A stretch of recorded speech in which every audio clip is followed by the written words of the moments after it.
already applied my foundation in my eyebrows because that just speeds it up. Just when you're doing your foundation, you want to use one that is full coverage and matte. They weren't so much into dewy or natural looking finishes back then, and with your eyebrows you want to make sure that you really fill them in a little bit dark because that's the way that they liked it. So with all of that said, we're going to start by powder, and the reason why I left this powder part in is because I wanted to make it very clear that they really powdered their face, like a lot. So you want to make sure that you have like very matte skin because that's exactly what they liked. So once we're done over powdering our face, we're going to move on to our eyes. For the eye look, they actually kept it pretty simple, all neutral shadows. So we're going to stick with that, and I'm going to take a shade out of the Stila and the Light palette. I'm going to use the color Bliss as my transition or crease shade, and then I'm going to use just a pretty matte cream shadow for my lid to brighten up my eyes. That's really what they did from a day-to-day experience.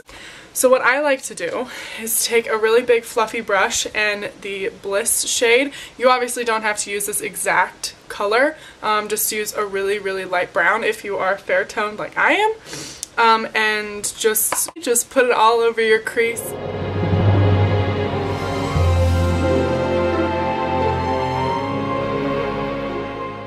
So for our lid shade, I'm going to take a eyeshadow from the Lock Pro To Go palette. Duh, I'm always using this, and it's going to be the Shell color. Now, like I said before, you don't have to use this color. Just pick a creamy, semi-matte, at least, shadow to just put all over your lid. I'm going to take that on a flat shader brush and put it all over.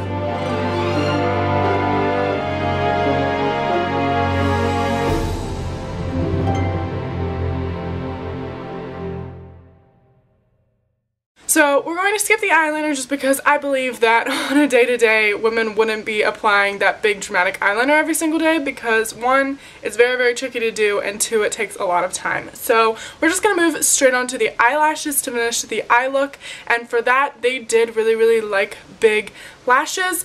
On the top, they didn't actually use very much mascara at all on the bottom, so you want to go really light-handed on the bottom or not even put any mascara on your lower lashes at all, because it's just the way that they did it. But you also want to make sure your lashes are thick but not clumpy. They didn't like clumpy, but they liked thick, so that's what we'll do. So I'm going to take my eyelash curlers and my favorite mascara, the the Buxom Lash Mascara, and give myself 2 coats of this like I always do.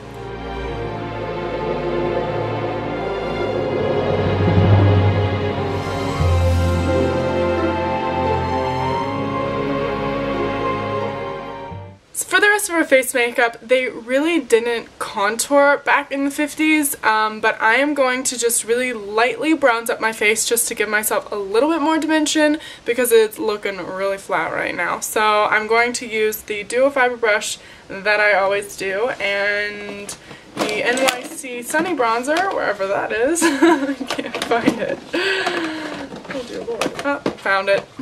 Okay. So one of their favorite face steps was blush. They pretty much used this as their contouring back then, and they sometimes really overdid it. So I'm going to take another blush shade out of the Lock Pro To Go palette, and it's going to be just this pink blush shade. It's just your everyday pink shade, very neutral and normal. And the blush brush. And we're just going to apply this to a lot of places. So we're going to apply it to the back side and the front side where your apples are, or your apples of your cheeks are, and just brush it everywhere because they loved blush. Loved it. So I've decided that since I went with an everyday sort of 50s makeup, I'm just going to stay on that page, and I'm going to use a peachy pink color. And this is the Kate by Rimmel in 17. It's just a really pretty nude, pinky baby color. And so I'm going to apply that. That lip shade actually had like a satin finish to it, and we obviously want matte, so I'm going to take a little bit of toilet paper or tissue, whatever is nearby, and just kind of blot off all of the gloss. Voila! Matte! So this is the finished makeup. Now let's move on to the hair. We're going to use a curling iron. This is just a Hot Tools one. It's a little bit bigger than I would have wanted, but that's fine. So you just want to make sure that you really tightly curl your hair all over your head. So let's get started.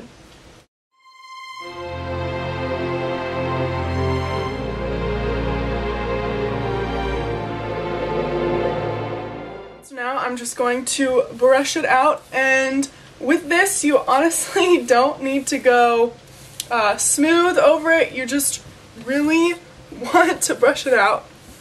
So you're left with something that looks a little bit like this. So now it's for my favorite part, and that is teasing your hair, because it kind of gives it that old-fashioned vibe, and it's super fun to play around with. So I've just got, you know, the casual teasing products. I have some dry shampoo, which gives a lot of volume. I have some hairspray, which gives a lot of volume, and I have some Batiste dry styling plumping powder, which gives a lot of volume. I'm going to take the hair from my crown, so the back of my crown, and kind of section that off, and then all of this hair back here I'm just going to tease the crap out of. And I'm going to use my little brush, the hairspray, dry shampoo, just really get in there and give it a ton of volume. So once we're done with that, we're going to put in our headbands. This is a necessary part. So what we're going to do is just part your hair how you want it, slide it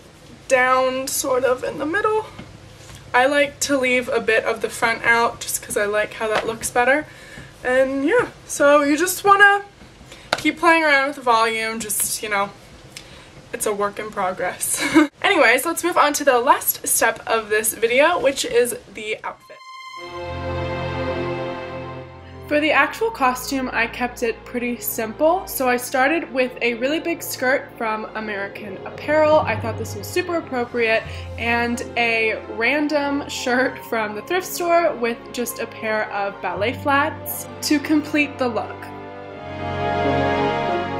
I hope you guys enjoyed this video. Don't forget to like and subscribe to see more of my videos, and I will see you guys later. Bye!